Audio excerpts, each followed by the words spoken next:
Piles, fishers, fistula, ഇത് തമ്മിലുള്ള വ്യത്യാസങ്ങൾ, അതേപോലെ തന്നെ ഇതിൻ്റെ ഒരു 80%-90% വരുന്ന ഒരു റൂട്ട് കോസ് എന്താണ് എന്നുള്ളതിനെ കുറിച്ചാണ് നമ്മൾ ഈ ഒരു വീഡിയോയിൽ കാണുന്നത്. ഈ ഒരു ക്ലാസ്സിനെ കുറിച്ചായിരിക്കും. അതിനുശേഷം നമുക്ക് ഒരു ക്വസ്റ്റ്യൻ ആൻസർ സെഷൻ ഉണ്ടാവും.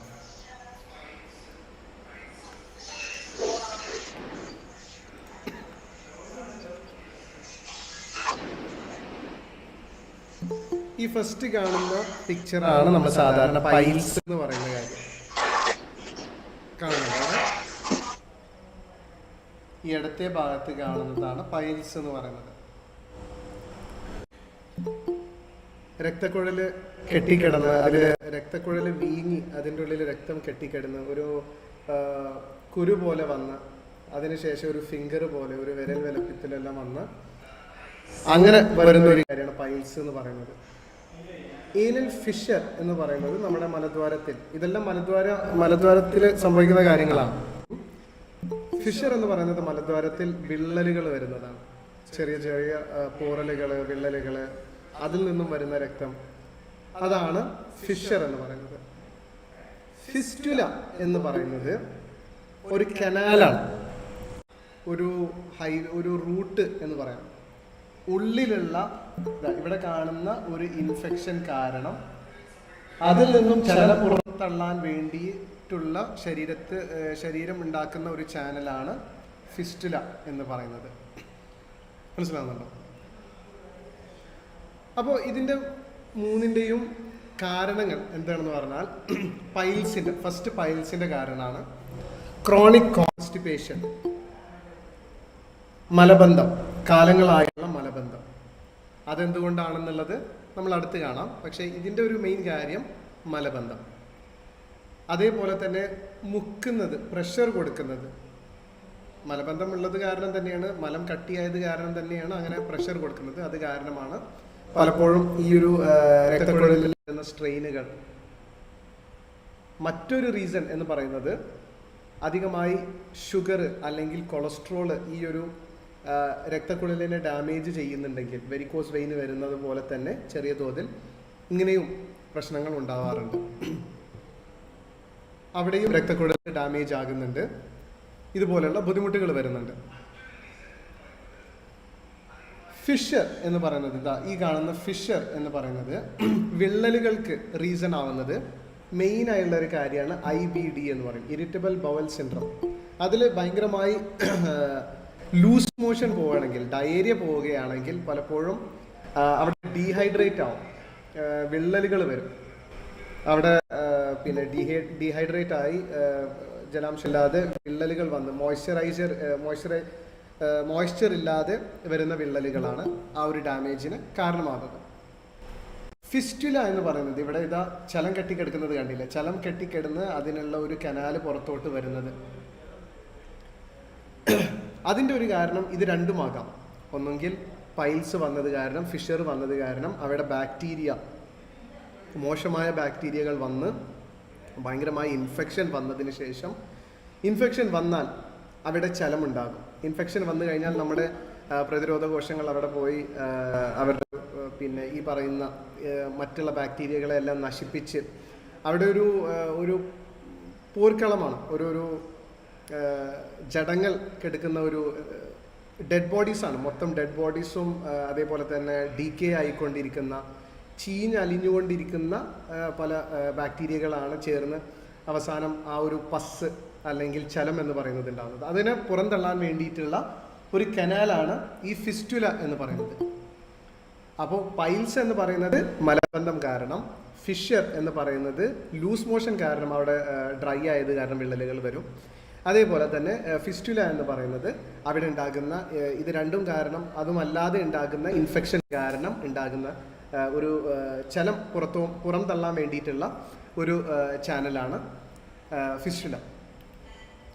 അപ്പോൾ മൂന്നിലും ഈ ഒരു പിന്നെ പൈൽസിൽ ഈ ഫസ്റ്റ് കാണുന്നതിൽ എപ്പോഴും ഒരു ബുദ്ധിമുട്ടുണ്ടാകും. അതിൽ മലം പോവുകയാണെങ്കിലും ശരി, അല്ലെങ്കിൽ പോയില്ലെങ്കിലും ശരി എപ്പോഴും ഭയങ്കര ബുദ്ധിമുട്ടാണ് അവിടെ ഉണ്ടാകുന്നത്. അതേപോലെ തന്നെ എപ്പോഴും പിന്നെ ചലം പുറന്തള്ളുന്നുണ്ടാവും, അതേപോലെ തന്നെ രക്തം പുറന്തള്ളുന്നുണ്ടാകും, പിന്നെ എപ്പോഴും ഒരു ചൊറിച്ചിലുണ്ടാകും, അരിച്ചിലുണ്ടാവും, അങ്ങനെ ഉണ്ടാവും. ഈ കാണുന്ന ഏനൽ ഫിഷർ എന്ന് പറയുന്നത് ഈ വിള്ളലുകൾ വന്നു കഴിഞ്ഞാൽ മലം പുറം തള്ളുമ്പോൾ മാത്രമാണ് അവിടെ വേദന ഉണ്ടാവുള്ളൂ, അല്ലെങ്കിൽ ഡിസ്കംഫേർട്ട് ഉണ്ടാവുകയുള്ളൂ. അല്ലാത്ത സമയം വലിയ കുഴപ്പങ്ങളില്ല. പിന്നെ ഇവിടെയും ഈ പറഞ്ഞ പോലെ തന്നെ ബ്ലീഡിങ് ഉണ്ടാവും, രക്തം പുറന്തള്ളുന്നുണ്ടാവും. ഇതൊക്കെ എന്തിനാണ് പറയുന്നത് എന്ന് വെച്ചാൽ ഈ ഡയറ്റ് പലവരും വിചാരിക്കുന്നുണ്ടാവും എനിക്കില്ലല്ലോ എന്നുള്ളത്. പക്ഷേ ക്രോണിക് കോൺസ്റ്റിപ്പേഷൻ, മലബന്ധവും ലൂസ് മോഷനും വന്നു കഴിഞ്ഞാൽ ഉണ്ടാക്കുന്ന കുഴപ്പങ്ങളാണിത്. നമ്മുടെ ഡയറ്റ് ശരിയല്ലാത്തത് കാരണം വരുന്ന കുഴപ്പങ്ങളാണിത്. അപ്പോൾ നമ്മുടെ ഡയറ്റ് എങ്ങനെയാണ് ഇതിനെ പരിഹരിക്കുന്നത് എന്നതിലോട്ടാണ് നമ്മൾ വരുന്നത്. അപ്പോൾ ആർക്കെങ്കിലും അതിനെക്കുറിച്ചൊരു സംശയം ഉണ്ടെങ്കിൽ ഞാനത് അവസാനം നമുക്ക് പറയാവുന്നതാണ്. അതേപോലെ തന്നെ ഈ അവസാനം കാണുന്ന ഫിസ്റ്റുല എന്ന് പറയുന്നത് ഈ പറഞ്ഞില്ലേ കനാല്, ചലം പുറന്തള്ളുന്ന കാര്യം ഉള്ളത്. ഇവിടെയും ബവൽ മൂവ്മെൻറ്റ്, മലം പുറന്തള്ളുന്ന, പിന്നെ നമ്മൾ ടോയ്ലറ്റിൽ പോകുന്ന സമയത്താണ് അവിടെയും വലിയ വേദനയും ബുദ്ധിമുട്ടൊക്കെ ഉണ്ടാവുള്ളൂ. പക്ഷെ അവിടെയും ഈ പറഞ്ഞ പോലെ ഇടയ്ക്കിടയ്ക്കായി ചലവും രക്തമൊക്കെ പുറന്തള്ളുന്നുണ്ടാകും. അപ്പോൾ ഇതിന് സാധാരണ ഉള്ള ട്രീറ്റ്മെൻറ്റുകളാണ് ലേസർ ട്രീറ്റ്മെൻറ്റ്, അതേപോലെ തന്നെ റബ്ബർ ബാൻഡ് ലിഗേഷൻ എന്ന് പറയും. ഈ പൈൽസിനെ ചുറ്റി റബ്ബർ ബാൻഡ് ഇട്ട് അത് നശിച്ചതിന് ശേഷം അത് വീണ് കൊഴിഞ്ഞു പോകും. അങ്ങനെയുള്ള കാര്യങ്ങൾ ഓരോന്നിനും ലേസർ ട്രീറ്റ്മെൻറ്റും അങ്ങനെ ലോക്കലായി ചെയ്യുന്ന പല ട്രീറ്റ്മെൻറ്റുകളും ഉണ്ട്. അപ്പോൾ നമ്മുടെ ഒരു ട്രീറ്റ്മെൻറ്റ് പ്രോട്ടോകോൾ എന്ന് പറയുന്നത് വെറും ലോക്കലായി ചെയ്യുന്നതല്ല, നമ്മുടെ ശരീരത്തിൽ നിന്നും തന്നെ അതിനെ റിപ്പയർ ചെയ്യുന്ന രീതിയിലുള്ള കാര്യങ്ങളാണ് നമ്മൾ ചെയ്യുന്നത്. ഇതിൻ്റെ ഏറ്റവും മെയിൻ കാര്യം എന്ന് പറയുന്നത് നമ്മൾ മനസ്സിലാക്കേണ്ടത് മലം എന്ന് പറയുന്നത്, മലത്തെ ഉണ്ടാക്കുന്നതും അത് ശരീരത്തിൽ നിന്ന് ഒഴിപ്പിക്കുവാൻ സഹായിക്കുന്നതും ചെയ്യുന്നത് നമ്മുടെ ശരീരത്തിൽ ബാക്ടീരിയകളാണ്, നല്ല ബാക്ടീരിയകളാണ്. അപ്ടേക്ക് ചെയ്യാൻ ഹെൽപ്പ് ചെയ്യുന്നതും ഇതിനെ ഒരു മലത്തിൻ്റെ രൂപത്തിലോട്ടാക്കി നമ്മുടെ ശരീരത്തിൽ നിന്നും പുറം തള്ളുവാൻ സഹായിക്കുന്നത് നമ്മുടെ കുടലിൻ്റെ ആ ഒരു പാമ്പ് എഴിയുന്ന പോലെയുള്ള തരംഗങ്ങൾ പോലെയുള്ള ഒരു മോഷൻ ഉണ്ടല്ലോ, പെരിസ്റ്റാൽറ്റിക് മൂവ്മെൻറ്റ് എന്ന് പറയും. ആ ഒരു മൂവ്മെൻറ്റ് നമ്മുടെ ശരീരത്തിൽ സ്റ്റാർട്ട് ആകണം എന്നുണ്ടെങ്കിൽ സെറോട്ടോണിൻ എന്ന് പറയുന്ന ഒരു ഹോർമോണിൻ്റെ ആവശ്യമുണ്ട്. ആ സെറോട്ടോണിൻ എന്ന് പറയുന്ന ഹോർമോൺ ഹാപ്പി ഹോർമോൺ എന്ന് പറയും. ഈ ഹോർമോൺ ഫസ്റ്റ് നമ്മുടെ ഇൻറ്റസ്റ്റൈനിനെ, നമ്മുടെ കുടലിനെ ആ ഒരു മൂവ്മെൻറ്റ് സ്റ്റാർട്ട് ചെയ്തതിന് ശേഷം, മലം പുറം തള്ളിയതിന് ശേഷമാണ് നമുക്ക് പിന്നീട് ഹാപ്പി ഹോർമോൺ, നമുക്ക് സന്തോഷം തരുന്ന ഒരു ഹോർമോണായി മാറുന്നത്. ഇത് രണ്ട് തരത്തിലാണ് ബുദ്ധിമുട്ടുകൾ ഉണ്ടാക്കുന്നത്. ഒന്ന്, ഈ ഹോർമോൺ ഇല്ലെങ്കിൽ, ഈ ഹോർമോണിൻ്റെ അഭാവത്തിൽ മലബന്ധമുണ്ടാവും. തീരെ എന്ത് നടക്കുന്നില്ല, ആ ഒരു മോഷൻ നടക്കുന്നില്ല, പെരിസ്റ്റാൽറ്റിക് മൂവ്മെൻറ്റ് നടക്കുന്നില്ല, ഈ ഹോർമോൺ ഇല്ലാത്തത് കാരണം. ലൂസ് മോഷൻ ആണെങ്കിൽ ഈ ഹോർമോൺ ഇവിടെ കെട്ടിക്കെടുക്കുന്നത് കാരണം ആ പെരിസ്റ്റാൽറ്റിക് മൂവ്മെൻറ്റ് ഒരു മിനിറ്റിൽ ഒരു നിശ്ചിത അളവുണ്ട്, ആ അളവിലും കൂടുതൽ പോകുമ്പോഴാണ് ഇങ്ങനെ പലതരം ബുദ്ധിമുട്ടുകൾ ഉണ്ടാകുന്നത്. അപ്പോൾ ഹോർമോൺ കൂടിയാലും കുഴപ്പമാണ്, കെട്ടിക്കിടന്നാലും കുഴപ്പമാണ്, ഇല്ലെങ്കിലും കുഴപ്പമാണ്. അപ്പോൾ ഇതിന് നമ്മൾ ചെയ്യുന്ന ഏറ്റവും ബെസ്റ്റായുള്ള കാര്യങ്ങൾ എന്തൊക്കെയാണ് എന്നുള്ളതാണ് നമ്മൾ നോക്കാൻ പോകുന്നത്. ഇപ്പോൾ ഒന്ന് നോക്കിയാൽ മനസ്സിലാകും. ഫിഷർ എന്ന് പറയുന്നത് ആ ഒരു ഭാഗത്ത് ഒരു മുറിവ് വന്നു കഴിഞ്ഞാൽ, ഫിഷർ എന്ന് പറയുന്നത് മുറിവാണ്, നമ്മൾ ആ രണ്ടാമത് കാണുന്നത് മുറിവാണ്. നമ്മുടെ ശരീരത്തിൽ എവിടെ മുറിവ് വന്നാലും, കയ്യിന് പോലും ഒരു മുറിവ് വന്നു കഴിഞ്ഞാൽ നമ്മളത് എത്രത്തോളം സൂക്ഷിച്ചാണ് നമ്മളത് കൈകാര്യം ചെയ്യുന്നത് എന്ന് നമുക്കറിയാവുന്നതാണ്. നമ്മൾ പെട്ടെന്ന് തന്നെ വെള്ളം കൊണ്ട് കഴുകി, വലിയ പിന്നെ മുറിവുകളല്ലെങ്കിൽ നമ്മൾ ഹോസ്പിറ്റലിൽ പോകാറില്ല, നമ്മൾ പറ്റുന്നത്ര നമ്മൾ തന്നെ കഴുകി, അതേപോലെ തന്നെ സാനിറ്റൈസർ, വല്ല ആൽക്കഹോളോ എന്തെങ്കിലും ഒന്ന് ഇട്ട് സാനിറ്റൈസ് ചെയ്ത്, എന്നിട്ട് അതിനെ നമ്മൾ പൊടി കയറാതെ രൂപത്തിൽ നമ്മൾ ബാൻഡേജ് ഇട്ട് നമ്മൾ സൂക്ഷിക്കും. പക്ഷേ ഇവിടെ ഒന്ന് നോക്കിയാൽ എപ്പോഴും ഏറ്റവും വലിയ വേസ്റ്റായ മലം എപ്പോഴും ഇതിലൂടെ സഞ്ചരിച്ചു കൊണ്ടിരിക്കുകയാണ്. അപ്പോൾ ആ ഒരു മുറിവിൽ ഉണ്ടാകുന്ന ആ ഒരു എത്രത്തോളം അഴുക്കുകൾ അല്ലെങ്കിൽ മോശമായ പിന്നെ വേസ്റ്റുകളെല്ലാം അതിലെത്രത്തോളം പെടുന്നുണ്ട് എന്ന് ആലോചിച്ച് നോക്കാവുന്നുള്ളൂ. അപ്പോൾ അത് കാരണമാണ് പലപ്പോഴും ഈ മൂന്നാമത് കാണുന്ന ഫിസ്റ്റുല എന്ന് പറയുന്ന ഇതിലോട്ടേക്ക് നയിക്കുന്നത്. കാരണം അവിടെ ഒരു ഇൻഫെക്ഷൻ ഉണ്ടാവുകയും ചലം കെട്ടിക്കെടുക്കുകയും ചലത്തിന് പോകാൻ ഉള്ള ഒരു സ്ഥലമില്ലാത്തത് കാരണം എന്തോ ഇവിടെ കാണുന്ന പോലെ ഒരു കനാൽ ഉണ്ടാവുകയും എന്നിട്ട് അവിടെ നിന്നും ഒരു കുരുവിലൂടെ എപ്പോഴും ചലം ഇങ്ങനെ പോവുകയാണ്. അപ്പോൾ നമ്മൾ എന്ത് ചെയ്യണം? ഈ ഒരു ഭാഗത്ത് നമ്മൾ ട്രീറ്റ്മെൻറ്റ് ചെയ്താൽ പോരാ. നമ്മൾ ഇവിടെ റൂട്ട് കോസിലോട്ട് നമ്മൾ ചെന്ന് അവിടെയാണ് നമ്മൾ ആ ഇൻഫെക്ഷനെ മാറ്റണം. ഇൻഫെക്ഷനെ മാറ്റുക തന്നെ വേണം. അപ്പോൾ നമ്മുടെ ഡയറ്റ് ഒരു ഇതിനെ ബാധിക്കുന്ന ഭയങ്കരമായി ഷുഗേഴ്സ് ഉള്ള ഒരു ഡയറ്റ് ആയത് കാരണം തന്നെ നമ്മുടെ നല്ല ബാക്ടീരിയകൾക്ക് അത് ഉപകാരപ്പെടുന്നില്ല. നമ്മൾ സാധാരണ ഇന്ത്യക്കാർ കഴിക്കുന്നത് 80% ചോറും ചപ്പാത്തിയും കാര്യങ്ങളൊക്കെയാണ്. അതുകൊണ്ട് തന്നെ മലബന്ധം കൂടാനുള്ള ചാൻസ് വളരെ കൂടുതലാണ്. മാത്രമല്ല ഈ പറഞ്ഞ പോലെ പൈൽസിലുണ്ടാകുന്ന ഈ ഞരമ്പ് നാഡികൾക്ക് ഉണ്ടാകുന്ന ഡാമേജും ഉണ്ടാക്കുവാനും കാരണമാവുന്ന ഒരു കാര്യമാണ്. നമ്മുടെ ഡയറ്റിൽ ഇനി നമ്മൾ ഇൻക്ലൂഡ് ചെയ്യുന്നത് സോളിബിൾ ഫൈബേഴ്സും അതേപോലെ തന്നെ പ്രോബയോട്ടിക്സും ആണ്. നന്നായി ഈ ഒരു ബാക്ടീരിയനെ വളർത്തുകയും അതിനാവശ്യമായുള്ള വളം അല്ലെങ്കിൽ അതിനാവശ്യമുള്ള ഭക്ഷണങ്ങൾ കൊടുക്കുക എന്നുള്ള രീതിയിലാണ് നമ്മൾ സോളിബിൾ ഫൈബേഴ്സ് കൊടുക്കുന്നത്. കൂടുതലും പച്ചക്കറികൾ തന്നെയാണ്. പലപ്പോഴും പറയാറുണ്ട് അരി അല്ലെങ്കിൽ ഗോതമ്പിലെല്ലാം ഫൈബേഴ്സ് ഉണ്ട് എന്നുള്ളത്. പക്ഷെ ആ ഫൈബേഴ്സ് എന്തല്ല, സോളിബിൾ ഫൈബേഴ്സ് അല്ല, ഇൻസോളിബിൾ, വെള്ളത്തിൽ ജലാംശത്തിൽ അലിയുവാൻ കഴിവുള്ള അല്ലെങ്കിൽ ശേഷിയുള്ള ഫൈബർ കണ്ടൻ്റ് അല്ല നമ്മൾക്ക് വേണ്ടത്. ജലാംശത്തിൽ അലിയുന്ന അത് വഴുവഴുപ്പുള്ള, ഇപ്പോൾ ഹസ്ഹസ് നോക്കുകയാണെങ്കിൽ അല്ലെങ്കിൽ ചിയ സീഡ്സ് നോക്കുകയാണെങ്കിൽ അല്ലെങ്കിൽ നമ്മൾ വെണ്ടയ്ക്ക നോക്കുകയാണെങ്കിൽ ഒക്കെ അതിലൊരു വഴുവഴുപ്പുള്ള ഒരു സബ്സ്റ്റൻസ്, അതൊക്കെ സോളിബിൾ ഫൈബേഴ്സാണ്. അതേപോലെ തന്നെ സവാളയിൽ ഇതിലൊക്കെ സോളിബിൾ ഫൈബേഴ്സ് ധാരാളമായി നമുക്ക് കിട്ടുന്ന ഒരു കാര്യമാണ്. പക്ഷേ ഇതൊന്നും നമ്മൾ കൃത്യമായി യൂസ് ചെയ്യുന്നില്ല. നമ്മുടെ ഡയറ്റിൽ നമ്മൾ വെജിറ്റേറിയൻ ആണെന്ന് പറഞ്ഞാൽ കൂടെ നമ്മൾ എന്ത് ചെയ്യുന്നില്ല, കറക്റ്റായുള്ള തോതിൽ നമ്മൾ വെജിറ്റബിൾസ് എടുക്കുന്നില്ല. ന്യൂട്രീഷനെ കുറിച്ച് ഇത് തമ്മിലുള്ള ഡിഫറൻസ് എന്താണ്, വെജിറ്റബിൾസ് എന്താണ്, അതേപോലെ തന്നെ ഗ്രെയിൻസ് എന്താണ് എന്നുള്ളത് മറ്റൊരു ക്ലാസ്സിൽ നമുക്ക് എടുക്കാവുന്നതാണ്. എന്തുകൊണ്ടാണ് അതിലുള്ള പോഷകങ്ങൾ ഇത്രയും ഡിഫറെൻ്റ് ആകുന്നത് എന്നുള്ളതിനെക്കുറിച്ച് നമുക്ക് മറ്റൊരു ക്ലാസ്സിൽ എടുക്കാവുന്നതാണ്.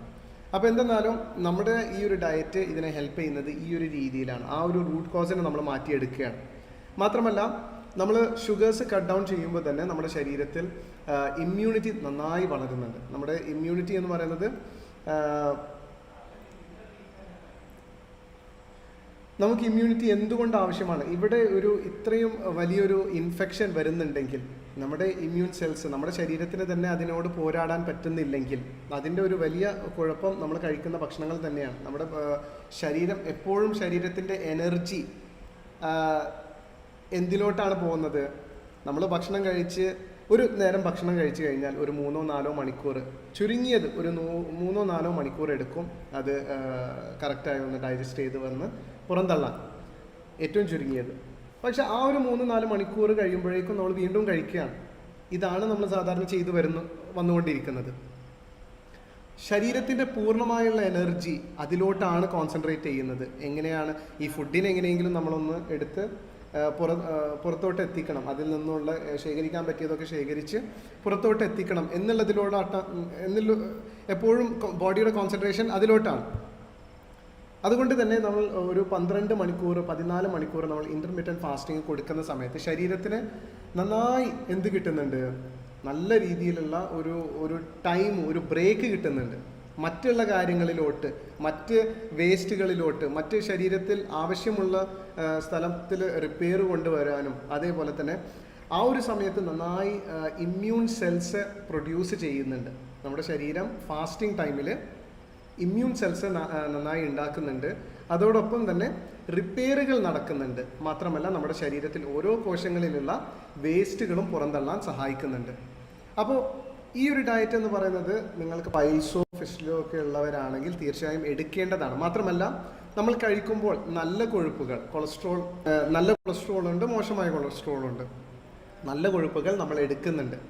നല്ല കൊഴുപ്പുകൾ എടുക്കുന്നതിൻ്റെ ഒരു ഗുണം എന്ന് വെച്ചാൽ ഈ പെരിസ്റ്റാൽറ്റിക് മൂവ്മെൻ്റ് എന്ന് പറഞ്ഞല്ലോ, ആ പെരിസ്റ്റാൽറ്റിക് മൂവ്മെൻറ്റ് വെറും ബാക്ടീരിയകൾ, മെയിനായി ബാക്ടീരിയകളാണ്.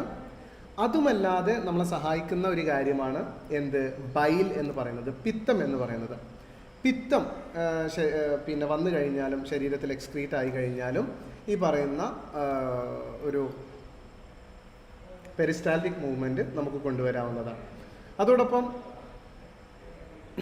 നമ്മൾ പറയുന്ന ഒരു കാര്യമാണ്, സാധാരണ കോൺസ്റ്റിപ്പേഷൻ ഉണ്ടെങ്കിൽ നിങ്ങൾക്കൊരു താൽക്കാലിക പരിഹാരമായി കാണാവുന്ന ഒരു കാര്യമാണ് ഒരു ഗ്ലാസ് ഇളം ചൂടുള്ള പാലിൽ ഒരു 2-3 ടീസ്പൂൺ നെയ്യോ അല്ലെങ്കിൽ വെളിച്ചെണ്ണയോ, നല്ല കൊഴുപ്പല്ല, നല്ല കൊളസ്ട്രോളാണ്, അതിട്ട് കഴിഞ്ഞാൽ ആ ഒരു ദിവസം രാത്രി കുടിക്കുകയാണെങ്കിൽ അടുത്ത ദിവസം കാലയിൽ നമുക്ക് ശോധന ഉണ്ടാകും. കാരണം ആ ബൈല് സെക്രീറ്റ് ആകുന്നുണ്ട്, പെരിസ്റ്റാൽറ്റിക് മൂവ്മെൻറ്റ് നടക്കുന്നുണ്ട്. ഇനി അഥവാ നിങ്ങൾക്ക് ഫിഷർ ഉണ്ട്, നിങ്ങൾക്ക് പിന്നെ ലൂസ് മോഷൻസ് ഭയങ്കരമായി പോകുന്നുണ്ടെങ്കിൽ നിങ്ങൾ ധാരാളമായും മോര് കഴിക്കാവുന്നതാണ്. മോരിൽ നന്നായി ബാക്ടീരിയകളുണ്ട്, നല്ല ബാക്ടീരിയകളുണ്ട്. മാത്രമല്ല അതിൽ കൊഴുപ്പില്ലാത്തത് കാരണം അതിൽ നിന്ന് വെള്ളം എടുത്ത് കളയുകയാണല്ലോ, അതുകൊണ്ട് നമുക്ക് പിന്നെ ബൈല് സെക്രീറ്റ് ആവുകയില്ല. അത് കാരണം വീണ്ടും ലൂസ് മോഷൻ വരികയില്ല, അതിൻ്റെ ഒരു ബുദ്ധിമുട്ടുണ്ടാവില്ല. ഒരു 3 നേരമായി 3 ഗ്ലാസ് ബട്ടർ മിൽക്ക് മോര് കുടിക്കാവുന്നതാണ്. അതോടൊപ്പം ഈ ടിഷ്യൂസിനെല്ലാം ഡാമേജ് ചെയ്യുന്ന ഷുഗറുകൾ, അന്നജം ഒക്കെ അടങ്ങിയിട്ടുള്ള കാര്യങ്ങൾ നന്നായി കുറയ്ക്കുക. മീറ്റ്, പ്രോട്ടീനൊക്കെ കഴിക്കുന്നത് കാരണം തന്നെ ഇവിടെ റിപ്പയറുകളും ധാരാളമായി നടക്കും. അപ്പോൾ ഇതാണ് ഒരു ചുരുക്കം. ഞാൻ കൂടുതൽ സയൻസിലോട്ട് കടക്കുന്നില്ല.